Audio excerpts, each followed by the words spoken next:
মোদিজি জোরহাত করছি, আর একটা বালাকোট চাই, আর একটা বালাকোট না হওয়া পর্যন্ত এই হারামজাদা, এই যে নরখাদক, এই টেররিস্ট লস্করি তৈবাদের শায়েস্তা করা যাবে না। আমাদের তীর্থযাত্রী ভাই বোনদের দর্জনার প্রাণ চলে গেল। এরা বৈষ্ণোদেবী দর্শন করে তারা শিবখৈরিতে যাচ্ছিলেন। তাদের বাসের উপর দুজন সন্ত্রাসবাদী, তারা লস্করে তৈবা বলে দাবি করেছে, তারা গুলি ছুটতে শুরু করে। প্রথমে ড্রাইভারের গায়ে গুলি লাগে, ড্রাইভার পড়ে যায়। সঙ্গে সঙ্গে বাস ব্যালেন্স হারিয়ে 200 ফিট নিচে গভীর খাদে পড়ে যায়, আর ওতেই মারা যান অধিকাংশ মানুষ, শিশুরা। ভাবা যায় কি ভয়ঙ্কর সাংঘাতিক শয়তান এই সমস্ত। এই জম্মু কাশ্মীরে আর কত প্রাণ আমাদের নেবে? অনেক নিয়েছে, আর প্রাণ নিতে দেওয়া যাবে না। এবার আর একটা বালাকোট চাই একদম। সেবার 300কে শেষ করা হয়েছিল, এবার আবার যারা এসছে, ব্যাস দরকার হলে এটা আর কারগিল যুদ্ধ হোক।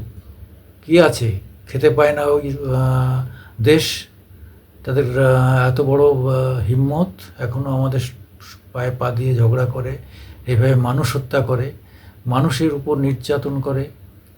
এটা এই টেররিস্ট হামলা প্রায় বন্ধ হয়ে গিয়েছিল, কিন্তু আবার নতুন করে শুরু করেছে। এতে কার কার মদত আছে সেটাও খুঁজে বের করা উচিত।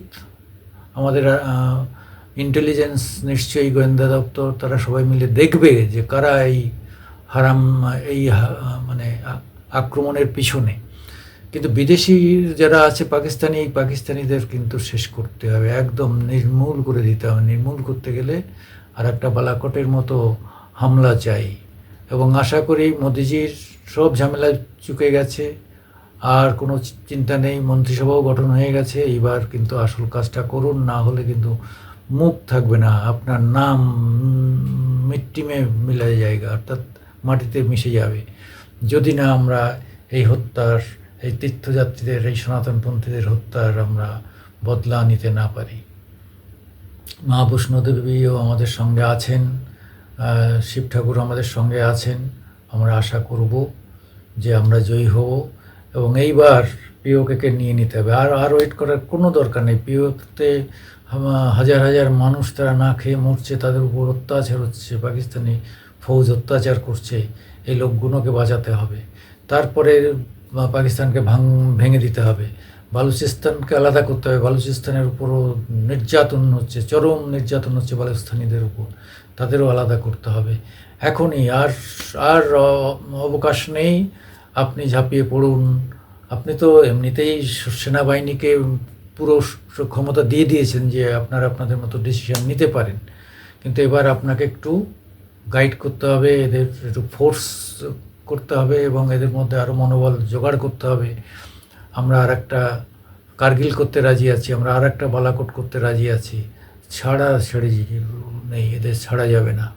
যে কোনো মূল্যে এদের জবাব দিতেই হবে। তাই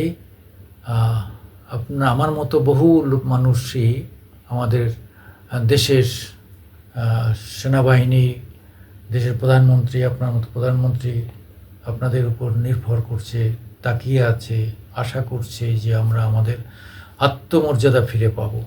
এদের না মারলে এদের জব্দ হবে না।